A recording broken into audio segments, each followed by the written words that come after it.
नेपाल में नए नक्शे के साथ 100 रुपए की नोटों की छपाई को लेकर भारत की नाराजगी पर नेपाल की सरकार ने प्रतिक्रिया दी है। नेपाल सरकार की प्रवक्ता और प्रचंड कैबिनेट में सूचना और संचार मंत्री रेखा शर्मा ने कहा है कि ये एक नियमित प्रक्रिया है। नेपाल राष्ट्र बैंक में पुराने नक्शे वाले बैंक नोट खत्म होने वाले हैं, इसलिए उन्हें नए नोट छापने की अनुमति दी गई है। चूंकि पिछले डिजाइन में पुराना नक्शा था, इसलिए जब हमने उसे छापा तो ऐसा लगा जैसे हमें नए नक्शे के बारे में मालूम नहीं है। ये एक नियमित प्रक्रिया है क्योंकि नोटों के डिजाइन को बदलने का निर्णय कैबिनेट को लेना है, इससे अधिक कुछ नहीं हुआ है।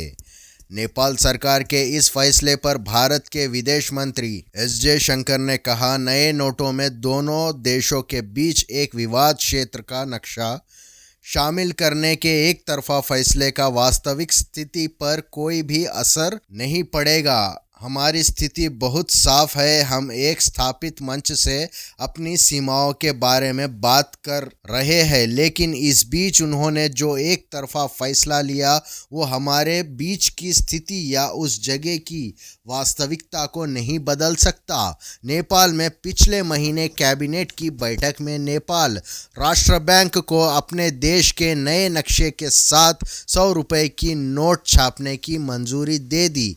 एक और इस फैसले से भारत सरकार में नाराजगी है। नेपाल ने साल 2020 के जून महीने में देश का आधिकारिक मानचित्र जारी किया था, जिसमें काला पानी, लिम्पियाधुरा और लिपुलेख को दिखाया गया है। कुछ जानकारों के मुताबिक सरकार का ये फैसला केवल लोकप्रियता के लिए है और 4 साल पहले जारी किए मानचित्र पर अंतर्राष्ट्रीय मान्यता नहीं मिल पाई है।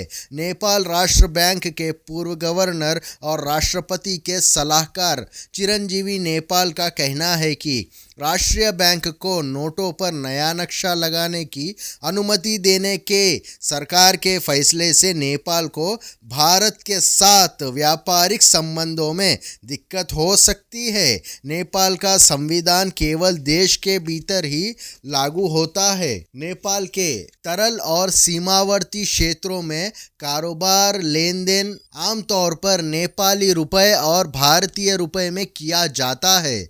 जैसे ही नए नक्शे वाले 100 रुपए के नेपाली नोट बाजार में आएंगे तो हो सकता है कि ये भारत से लगने वाले सीमावर्ती बाजारों में ये काम नहीं करेंगे। त्रिभुवन यूनिवर्सिटी के डीन और अंतर्राष्ट्रीय कूटनीति के प्रोफेसर कहते हैं, एक संप्रभु देश को अपने नोटों पर देश का नक्शा लगाने के लिए इस बात की चिंता नहीं करनी चाहिए कि पड़ोसी या अन्य देश क्या कहेगा। उन्होंने कहा, संविधान में नक्शे को नोट में डालने का मामला एक संप्रभु देश का मुद्दा है। नए नक्शे के साथ नोट छापने का फैसला स्वागत योग्य है, लेकिन ये अधिक स्वीकार्य होता यदि इसे संयुक्त राष्ट्र और उसकी एजेंसियों के समक्ष ठीक तरीके से पेश किया गया होता। हम ऐसा किए बिना ही स्टंट करते चले गए। उन्होंने कहा कि नेपाल को अपनी जमीन पर दावा करने में संकोच नहीं करना चाहिए। नेपाल की संसद की अंतरराष्ट्रीय संबंध समिति के अध्यक्ष राजकिशोर यादव का भी यही कहना है कि सरकार ने दीर्घकालिक प्रभाव को देखे बिना ही नक्शे को नोटों में डालने का फैसला किया है। उन्होंने कहा कि मुझे लगता है कि ये निर्णय केवल घरेलू मुद्दे के आधार पर लिया गया है। इस बात को ध्यान में नहीं रखा गया है कि ये हमारे हितों की कितनी रक्षा करता है या उन्हें कैसे प्रभावित करता है। वीडियो पसंद आए तो वीडियो को लाइक करें और चैनल को सब्सक्राइब करें। धन्यवाद।